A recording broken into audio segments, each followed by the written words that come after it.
She let a single dad and his daughter stay for one night, unaware he was the new CEO of her company. Snow drifted gently through the gray afternoon as Julie Harper wandered the city streets, boots crunching on the thin layer of white. Her blonde hair, damp with snow, clung to her cheeks. She did not seem to notice. Her eyes were dull, unfocused. Her purse sagged from one shoulder, arms hanging loose at her sides. People bustled past her, laughing, talking, moving toward purpose. Julie moved toward nothing. She stopped beside a snow-dusted bench outside a closed cafe and slowly sat down. Her breath curled into the air.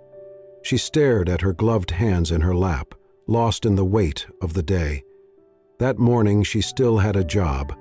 She had arrived 23 minutes late. Not because she overslept. She had been up since dawn giving her mother insulin, heating soup, waiting for the nurse who never came. She rushed out the door with a guilty heart and trembling hands. Mr. Thomason had been waiting. "Julie, we need reliability. This is the third time. I had to care for my mom. She collapsed. I'm sorry," he'd said, though he clearly wasn't. "But this is a business." And that was it. Now she sat, adrift in the cold. "I'm trying," she whispered to no one. "I'm trying so hard." Then, something shifted in the corner of her vision. On the far side of the bench, huddled under the cafe's awning, sat a man and a little girl. He had wrapped his coat over both of them, shielding the child, but it was thin, useless against this kind of cold. The girl, 4, maybe, curled into his side, pink-cheeked and still. Her dark curls stuck to her face. She looked up, and for a heartbeat their eyes met. Julie's chest tightened. They had no bags, no stroller, no sign of waiting for a ride. They were simply surviving. Julie looked away, heart pounding. "You don't know them. What if they're dangerous? You just lost your job. You have nothing to give." But then, like a whisper, her mother's voice came to her. "If you can still help someone when you have nothing left, then that's when it means the most." She stood before she could think too long, her breath hitching. Snow crackled beneath her boots as she approached. The man looked up. His eyes were tired but kind, wary but not threatening. "Hi," Julie said, her voice low. I have a small apartment nearby. It's warm. I made soup earlier. If you need a place tonight?" The man blinked, then looked at his daughter. He said nothing for a moment, then softly, "Are you sure?" Julie nodded. "Yes." He let out a long breath. "Thank you, truly, we're grateful." Julie crouched to meet the child's gaze. "Hi there, I'm Julie. What's your name?" The girl pressed into her father's coat, then whispered, "Diane." Julie smiled. "Hi, Diane. Let's get you warm, okay?" The man stood, gently fixing Diane's coat. "I'm Matt," he said. "We won't stay long, just a night." Julie nodded again, leading them through the snow toward her apartment. Her chest still ached, but somewhere beneath the weight something warm flickered. Hope. Julie's apartment was small but warm, filled with the comforting scent of garlic and thyme from the soup she had made that morning, back when she still had hope for the day. The walls were lined with books and photos of her and her mother, a quiet testament to the life they had built together. Matt helped Diane out of her damp coat and shoes. Her socks were mismatched and worn thin. Julie noticed and offered a dry pair from her drawer. "Thank you," Matt said softly as he stood. Julie nodded and motioned to the couch. "You can rest here. I'll warm the soup." While she moved through the kitchen, Matt glanced around the space, clean, modest, clearly cared for. Noticing a loose cabinet door, he crouched and gently adjusted the hinge until it stopped squeaking. Julie looked over. "You didn't have to." Matt gave a faint smile. "Old habit. Fixing things keeps my hands busy." She raised an eyebrow, but let it go. Diane, now wearing one of Julie's oversized sweaters, tiptoed to the kitchen. "Philip, Wait," she said, her voice both careful. "It smells like a restaurant," the little girl said shyly. Julie smiled. "It's just vegetable and barley, but thank you." Diane giggled and returned to the couch. Julie set 3 bowls at her small table and poured the soup, adding a slice of bread to each. They sat down. Diane ate quietly, watching the adults with big, curious eyes. Matt took a spoonful, nodding. "This is good." "Cooking's cheaper than therapy," Julie said with a small smile. Matt chuckled under his breath.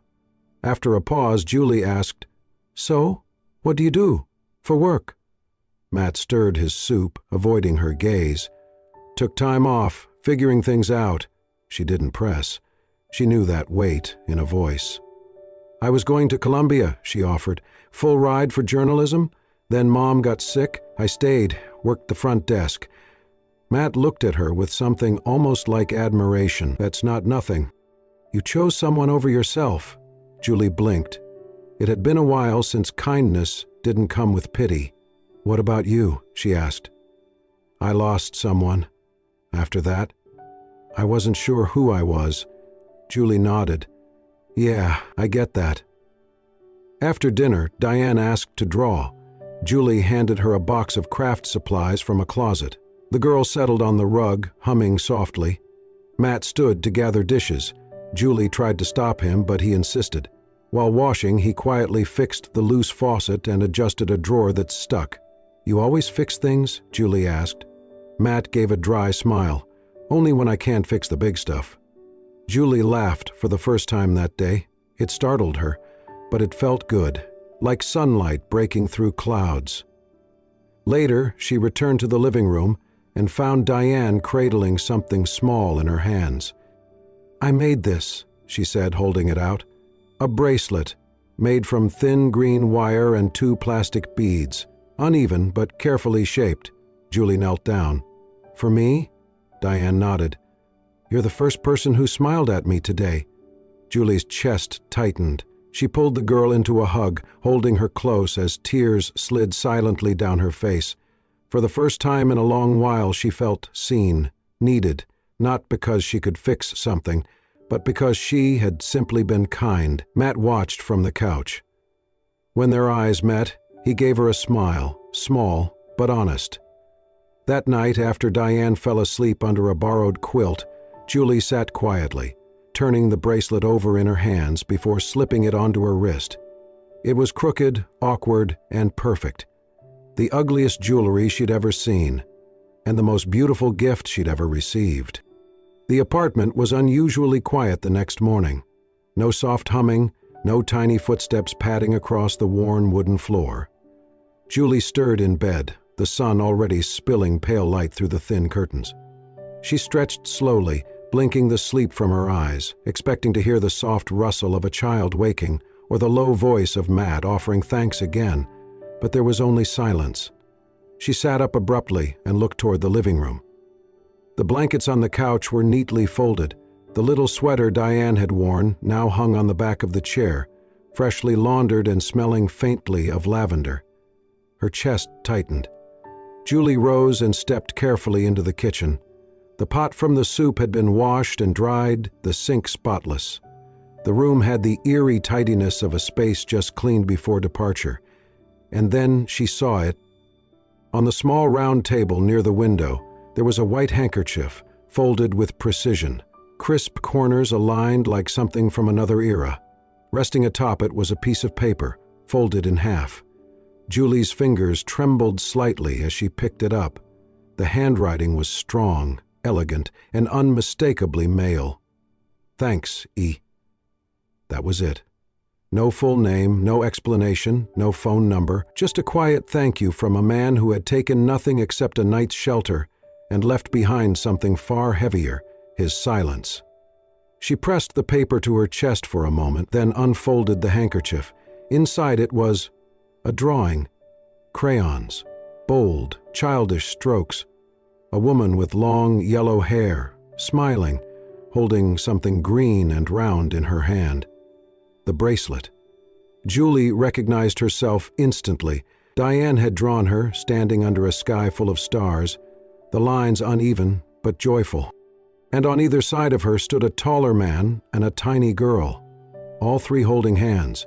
Julie sank into the chair slowly, unable to stop the tears.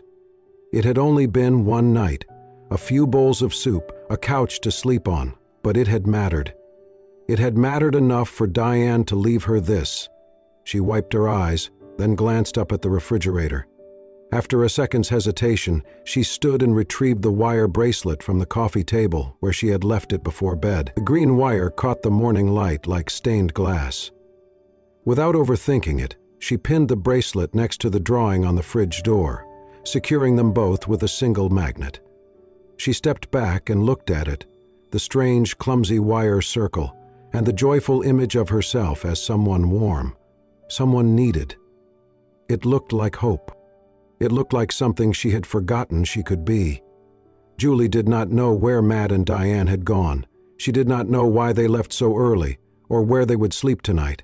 But she knew this: they had seen her, not as the woman who got fired, not as the daughter always scrambling to care for someone else.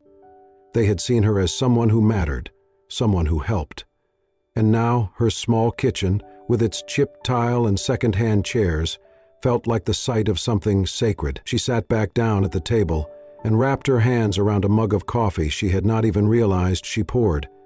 The seat across from her was empty, but in the quiet of that morning, it did not feel like loss.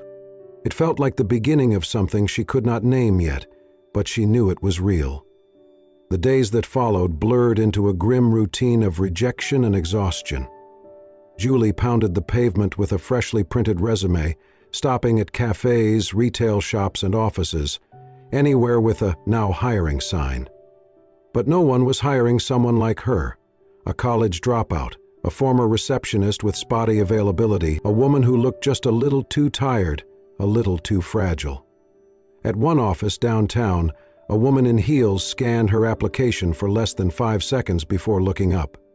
"Honestly," she said, without a trace of empathy, "you seem too soft for this environment. We need someone tougher." Too soft. The words clung to her like a stain she could not scrub off. Julie left the building in silence, her chest tight, shame burning behind her eyes. She tried to focus on the sidewalk, not on the pounding headache building behind her temples, or the flutter of anxiety rising in her chest like smoke. That evening, as the sun began to set behind the gray skyline, Julie's phone rang. She glanced at the screen and saw the hospital's number. Her stomach dropped. When she arrived, breathless and red-faced from running the 12 blocks she could not afford to taxi, the nurse met her with a clipboard and a look of practiced concern. "Your mother experienced a minor heart attack," the nurse explained. "She's stable now, but she'll need medication adjustments and extended observation." Julie nodded, barely hearing the rest. The words "heart attack" echoed like a drumbeat in her mind, and behind that echo was a question she had no answer for. How will I pay for any of this? The ride back home was silent. She walked the entire way, arms wrapped around herself against the biting wind, ignoring the dull ache in her calves and the sharp sting of tears she refused to let fall on the sidewalk. When she finally reached the apartment and shut the door behind her, the silence inside seemed louder than the city outside. It wrapped around her like a fog. She dropped her purse to the floor and moved toward the kitchen, numb. Her eyes landed on the refrigerator, where the childish drawing still hung, crooked under the magnet. Next to it, the bracelet, that absurd little thing. Julie stared at it.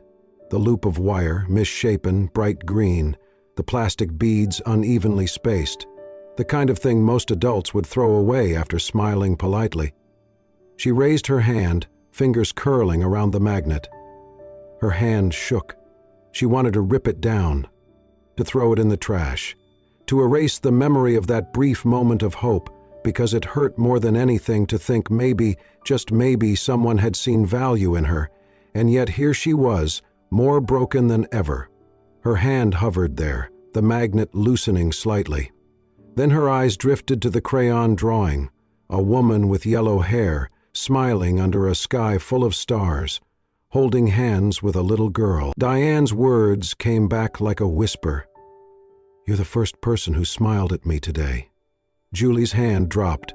She let the magnet fall back into place and sank to the floor, her back pressed against the lower cabinets, her knees pulled up to her chest, arms wrapped tightly around them, and then finally she cried. Not polite tears, not silent frustration. This was sobbing, raw and heaving and unfiltered. Grief for everything she had lost, fear for what she might still lose, and somewhere inside it, buried like a stone at the bottom of a river, was shame for daring to hope, even for a moment, that she mattered. "I don't want to give up," she whispered between choked breaths, "but I'm so tired. I'm so tired." The light in the kitchen flickered gently above her, casting soft shadows against the wall. The bracelet remained, still pinned beside the drawing, untouched. It had survived the worst of her, and somehow, so had she. The call came on a Tuesday morning just after Julie had returned from her mother's latest appointment. She was peeling carrots in the kitchen, trying to make soup stretch for the rest of the week, when her phone buzzed. Unknown number. She almost let it go to voicemail, but something nudged her to answer. "Hello? Miss Julie Harper?" The voice on the other end was professional, clipped. "This is Sarah from Westbrook Corporation's Human Resources Department. Our CEO would like to schedule a meeting with you at your earliest convenience." Julie blinked. What? I'm sorry, I no longer work there." "Yes, we're aware," the woman replied gently. "Still, the request stands. He specifically asked for you by name." Julie's heart thudded. "Did I do something wrong?" she asked, her voice small. "No," the woman said. "Just come in, please. Tomorrow, 10 a.m. When Julie hung up, she stood frozen for a moment in her kitchen. She looked at her reflection in the microwave door. Unwashed hair, dark circles under her eyes, an apron stained with broth. "Why would a CEO want to see me?" she whispered to no one. The next morning, she dressed in the cleanest outfit she had, black slacks and a blouse she had ironed the night before. Her nerves buzzed beneath her skin the whole subway ride there. She avoided her reflection in the elevator mirror, certain she looked out of place in the corporate building she once walked through every day. The receptionist greeted her with a polite smile and guided her to the executive floor. Julie stepped off the elevator and into a world she had never entered before. The carpet was plush, the walls lined with abstract art and glass awards. It smelled faintly of leather and fresh coffee. She smoothed her blouse, her stomach twisting. "What am I doing here?" A tall assistant opened a large door at the end of the hall and gestured her inside. "He's expecting you." Julie stepped in and stopped. Standing at the far end of the sleek, modern office, behind a wide desk of polished wood, was Matt. He was in a navy suit, perfectly tailored, his posture composed, hands loosely clasped in front of him.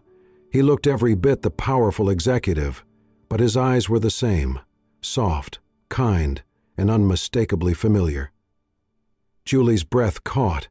"Matt?" she said, barely above a whisper.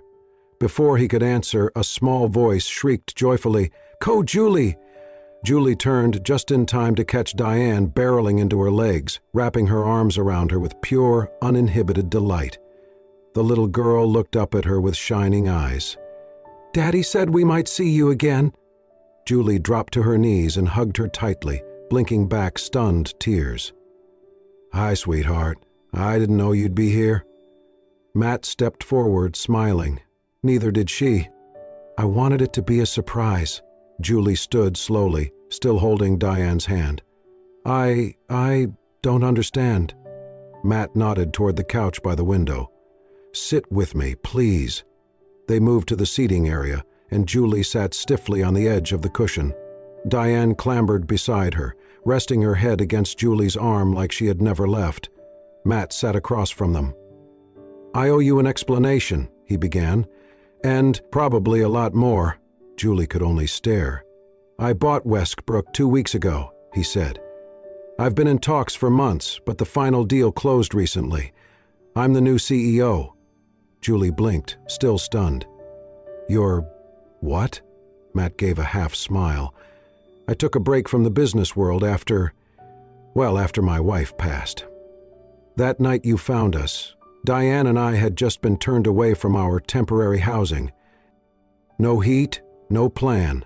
I was at my lowest, Julie swallowed hard, her eyes wide. "You didn't know who I was. You just helped. No questions, no expectations. That kind of kindness?" He looked down for a moment. "It reminded me who I wanted to be." Julie felt her heart pounding. This man, this stranger, was not just a father she had helped one night. He was now the head of the company that had fired her. "I wanted to thank you properly," Matt said, his voice quiet. "But more than that, I was hoping to offer you something better." Julie stared at him, trying to process the pieces, the twist of fate that had brought them back together. He leaned forward slightly. "Would you consider coming back? Not to your old job, to something more meaningful." Julie opened her mouth, but no words came. All she could do was look down at Diane, who was tracing little circles on her arm and smiling, like this was the most normal day in the world, and somehow, in that surreal, impossible moment, everything began to make sense. Julie sat quietly on the edge of the leather couch, her hands folded tightly in her lap, the weight of the moment still sinking in. Across from her, Matt looked less like a CEO now and more like the man she had met on that freezing night, tired but present, guarded yet sincere. He let out a slow breath and leaned forward, resting his elbows on his knees. "My wife's name was Caroline," he began, his voice steady but low. "She was the center of our world, smart, hilarious, fiercely protective of Diane. She had this way of walking into a room and making everyone feel like they belonged." Julie nodded gently, sensing the depth of his grief, as much in what he did not say as what he did. "She died in a car accident 8 months ago. It was sudden. There was nothing anyone could do. One moment we were planning Diane's 5th birthday party, and the next—" He trailed off, his jaw tightening. Everything stopped. Julie felt her chest tighten. "I'm so sorry," she said softly. Matt gave a small nod.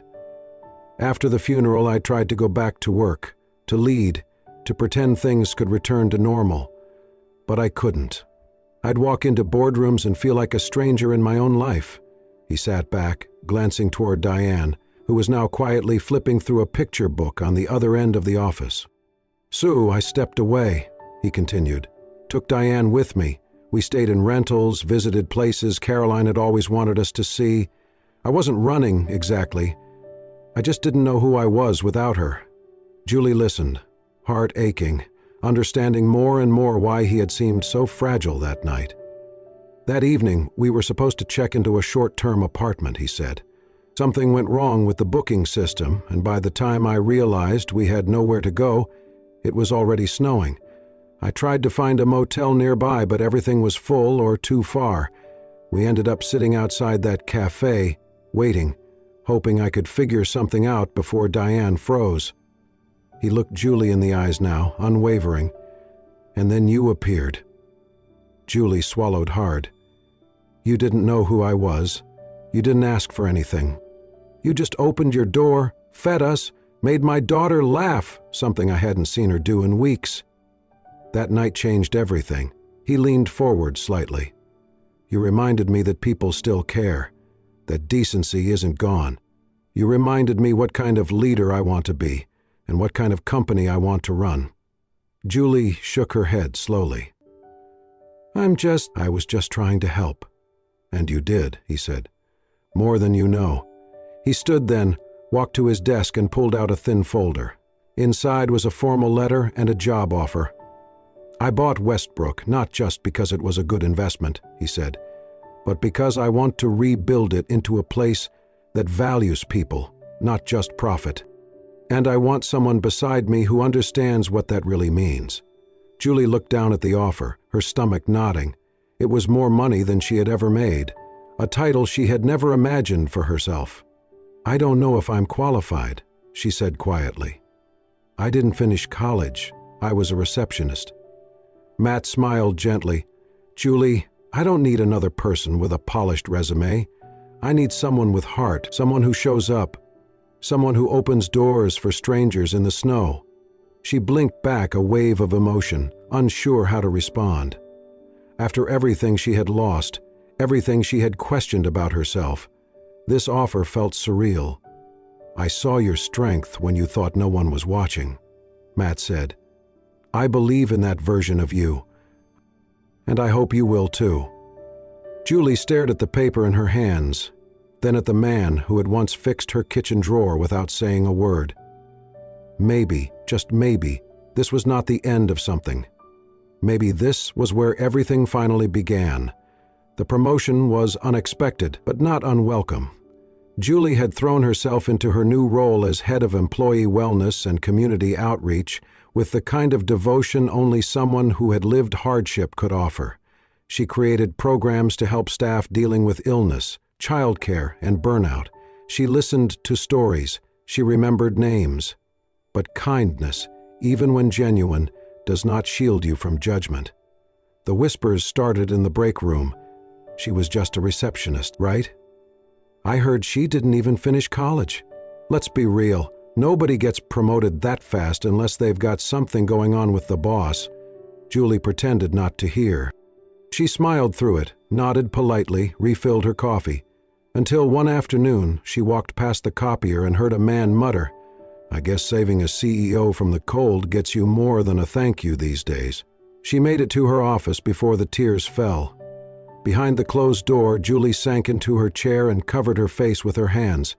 Her breath came in shallow bursts, and a storm of doubt rose like a tide inside her. They think I'm a fraud. They think I don't deserve this. Maybe they're right. Maybe I don't. A soft knock on the door startled her. She wiped her cheeks quickly, trying to steady her voice. "Yes?" Matt opened the door slowly. His eyes fell on her tear-streaked face, and he didn't say anything. He just crossed the room, crouched beside her chair, and took her hand. "Come with me," he said gently. He did not ask questions. He did not lecture. That weekend they took Diane to the park. Julie pushed the little girl on the swings, laughing as Diane squealed with delight.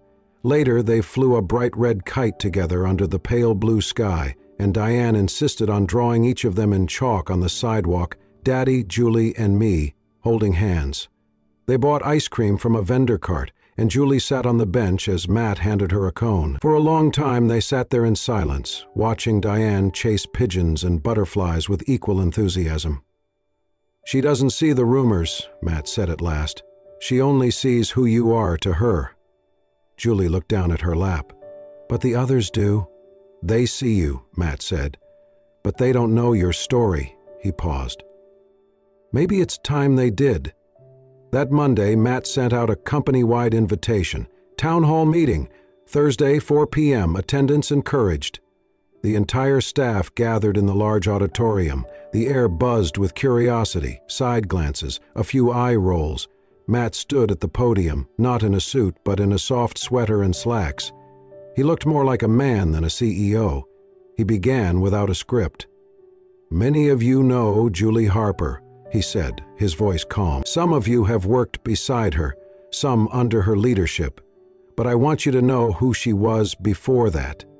He told them about the snowstorm, about a woman with tired eyes and gentle hands who opened her door to a man and a little girl with nowhere to go, who asked no questions, who expected nothing in return. "She did not know who I was," Matt said. "She only knew we were cold and scared and alone, and she gave us warmth, food, and dignity." He reached into his pocket and pulled out something small, a wire bracelet, green and uneven, with 2 plastic beads hanging crookedly from one side. "This," he said, holding it up, "was a gift from my daughter to Julie that night. She called it her thank you bracelet." He looked at it for a long moment before carefully placing it on the table in front of him. "I've worn it every day since, because without this bracelet, I would not be here. Without Julie, this company would not be what it is becoming. She reminded me that leadership is not about power, it's about heart." Silence fell over the room like a blanket. No more whispers, just stillness, and then, slowly, applause. One pair of hands, then another, until the room echoed with it. Julie sat in the front row, tears slipping silently down her cheeks, not from pain this time, but from release. She had been seen, truly seen, and finally, she had been believed. The weeks after the town hall brought a quiet shift. The company felt warmer, more human. People stopped avoiding eye contact. They smiled at Julie, confided in her, trusted her, not because of her title, but because they sensed she understood. Her office door stayed open. She visited departments, asked the questions others missed. She launched community drives, child care assistance, support groups. Slowly, the walls between titles and people began to crumble. At home, life bloomed again. Her mother, once sick and silent, now laughed over card games and old movies. The wellness program covered her treatments. For the first time in years, Julie felt she was truly living, not just surviving. And then there was Diane. Weekends became their tradition. Julie, Matt, and Diane hiking golden trails, baking with too much flour, camping beneath stars. Diane insisted on adding sprinkles to everything, even scrambled eggs. One afternoon, Diane ran in, clutching a crayon drawing. "Look, it's us!" she beamed. 3 stick figures, one in a tie, one in a dress, and a child between them. "Dad, Mom, Julie, and me," it read. Julie's throat tightened. Later that evening, as they read by the fireplace, Diane leaned against her. "I asked God to send someone like you," she whispered. Julie blinked. "You did?" Diane nodded. "And I think he heard me." Julie glanced at Matt. Their eyes met. They said nothing, but everything was understood in the quiet. "At the company, this woman changed my life and my daughter's on a night when we had nowhere else to go." Then, to everyone's surprise, he dropped to one knee. Gasps rippled. From his pocket, he pulled a small box with a sapphire ring. "Julie Harper," he said, voice thick with emotion. "You were our light, our hope. Will you be our forever home?" Tears streamed down Julie's cheeks. Deanne ran onto the stage and wrapped her arms around her. "Is this our family now?" she asked. Julie knelt beside her, kissed her cheek, and turned to Matt. "Yes," she whispered. 1,000 times yes." Cheers erupted, confetti floated like snow. Their spring wedding was small, perfect, by a quiet lake under soft sun and swaying trees. No gold, no excess, just daisies, music, and love. Julie walked the aisle in a simple ivory dress, her mother holding her arm. On her wrist was no bouquet, but a crooked green bracelet made of wire and 2 beads. During the vows, Diane sat between them, holding both their hands. After the kiss, she grinned up at them. "We did it," she said. Later, as the sun sank toward the horizon, they walked hand in hand along the stone path beside the lake. Julie, Matt, and Diane, shadows trailing behind them. Julie looked back once, at the distant skyline, the tower where she'd lost her job. Once it had felt like the end. Now it was simply where everything had begun. Thank you for joining us on this heartwarming journey, a story that reminds us how one act of kindness can change the course of multiple lives. Julie opened her door on a snowy night, not knowing she was stepping into a new destiny, one built not by titles or wealth, but by compassion, courage, and love. If this story stirred something deep within you, made you believe a little more in humanity, or even brought a tear to your eye, please don't forget to like, share, and subscribe to Soul Stirring Stories. We bring you real, emotional tales that heal, inspire, and touch the soul. Because sometimes, all we need is a story to remind us that the world still holds warmth. Until next time, keep believing in kindness and keep your heart open.